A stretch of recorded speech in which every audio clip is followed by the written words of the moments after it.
umuriro wongeye kwaka hagati ya Teta Sandra n'umugabo we Mugande Wesley. Amakuru aturuka muri Uganda ahamya ko Wesley usanzwe ari umugabo wa Teta Sandra ari mu bitaro bya Nsambya nyuma yo gukora impanuka yavunnye amaguru yombi. Kavugwa ko yagonzwe n'umugore we ubushake. Ikinyamakuru Bige gikorera muri Uganda cyavuze ko impanuka yabereye i Munyonyo ku kabari kitwa Shan Bar Restaurant nyuma yo gushyamirana bikomeye. Ikinyamakuru kivuga ko nyuma yo gushyamirana Teta Sandra yaje kwinjira mu modoka, Wesley asigara ayihagaze imbere, ari nako bakomeza guterana amagambo.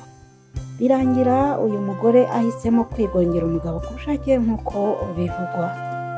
Amakuru ahari avuga ko Wesley yajyanywe mu bitaro nyuma yo kuvunika amaguru yombi. Ni mu gihe Teta Sandra nawe yagize ibikomere yakuye muri iyi mpanuka.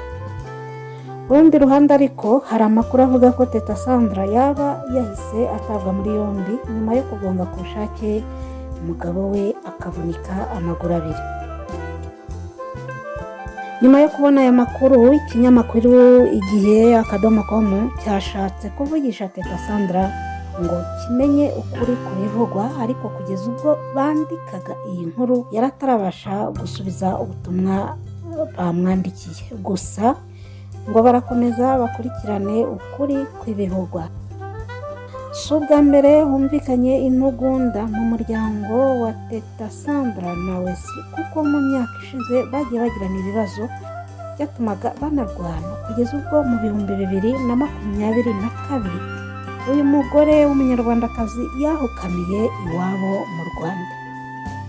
Icyakora muri Mata 2023 Teta Sandra yaje gusubira muri Uganda yiyunga n'umugabo we, ndetse muri Gicurasi 2025 Wesley yaje i Kigali aho yari yitabiriye igitaramo cya mukuru we Jose Chameleone, ndetse icyo gihe yabwiye ko ateganya gusura kwa sebukwe. Ngayo nguko Teta Sandra nyina muramuzi, ni umunyarwandakazi washakanye n'uyu mugabo w'umuhanzi umuvandimwe wa Jose Chameleone Abagande. Kivuga kuri iyi nkuru ya Sandra Teta, hari ikindi kinyamakuru cyanditse kigira kiti Wesley yajyanywe mu bitaro nyuma yo kugongwa n'imodoka yari itwawe na Sandra Teta. Umuhanzi w'umunya-Uganda Wesley Manizo witwa Douglas Mayanja ari kuvurirwa mu bitaro bya Nsambya i Kampala nyuma y'impanuka ikomeye yagize, bivugwa ko yatewe n'umugore we Sandra Teta. Amakuru aturuka ahabereye impanuka avuga ko yabereye ahitwa Shan Bar Restaurant iherereye i Munyonyo mu ijoro ryo kuri uyu wa gatatu tariki ya 6 Kamena 2025 nyuma y'amakimbirane akomeye hagati y'aba bombi. Iki kinyamakuru cyanditse ko aba bombi batonganye bikomeye, maze Sandra Teta agerageza kuva aho hantu yihuta atwaye imodoka, ariko Wesley wari uhishe imbere yayo ngo yanga ko agenda, birangira amugonze. Amakuru aturuka hafi y'umuryango w'aba bombi yemeza ko Wesley yakomeretse bikomeye cyane mu maguru yombi, kugeza n'ubu akaba ari kuvurirwa mu bitaro.